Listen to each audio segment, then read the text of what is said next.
galettes et la chandeur sont passées.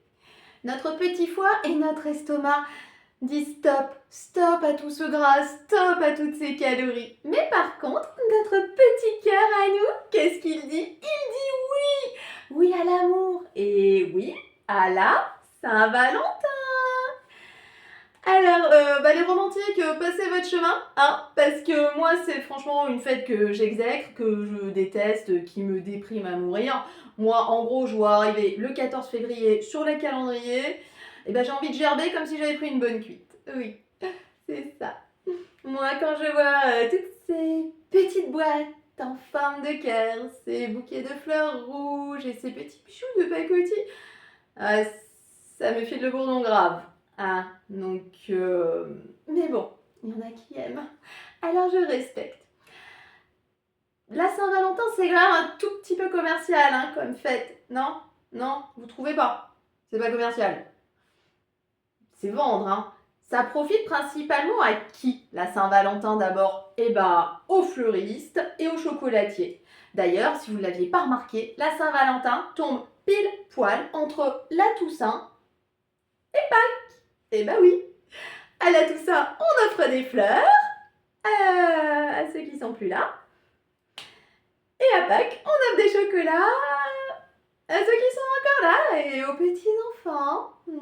Et à la Saint-Valentin, eh ben, on offre l'un ou l'autre. Donc, vous voyez que c'est un petit peu fait exprès la Saint-Valentin. C'est pour favoriser les fleuristes et les chocolatiers. Vous ne le saviez pas, maintenant vous le savez. Pour info, le 4 mai, c'est la journée internationale des fans de Star Wars. Donc, pour les amoureux qui aiment brandir leur sabre laser ou faire des câlins à petit Ewok, pensez-y aussi le 4 mai. Existe-t-il une journée des célibataires? Eh bien, oui. Mais quand, pardi? Eh bien, la journée des célibataires, c'est le 11 novembre. Ouais, c'est la journée de l'armistice. Cherchez pas, c'est comme ça. Et puis de toute façon, tout le monde s'en fiche et personne n'en fait tout un fromage de la journée des célibataires. Eh bah oui, parce que personne veut rester célibataire, tout le monde veut être en couple pour la Saint-Valentin, hein, déjà à partir du 11 novembre. Non, je déconne, hein, c'est à la mode d'être célibataire aussi, moi je kiffe particulièrement. Quelles sont les origines de la Saint-Valentin?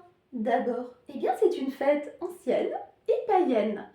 Lors de la Saint-Valentin, les jeunes hommes en quête de virilité se mettaient tout nus et allaient tuer un pauvre animal innocent. Souvent, c'était un mouton ou un chien. Ensuite, ils s'enroulaient dans la peau de l'animal décédé et couraient dans la rue après les jeunes filles pour leur montrer à quel point ils étaient virils. Il paraît qu'à l'époque, ça marchait très très bien. Alors aujourd'hui, voir un homme se balader dans la rue, dans une peau de bouc, avec les viscères ensanglantées autour du cou, je ne sais pas si ça marcherait. Ce serait un tout petit peu plus original, un petit peu moins commercial, mais je ne sais pas si ça marcherait.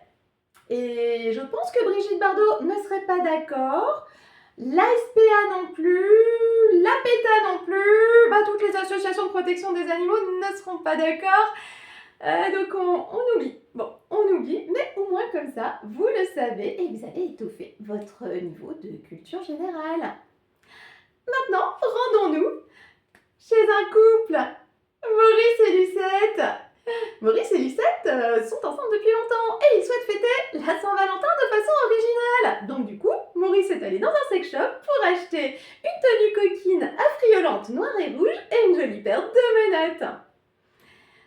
Et le problème, c'est que sa chère et tendre avait mangé trop de galettes. Et oui, elle a eu la fève, elle a été la reine, c'était génial, mais du coup, elle ressemble à un petit boudin dans sa petite lingerie fine bon marché. Et puis monsieur, actuellement, il est toujours attaché à la rambarde de l'escalier avec les menottes.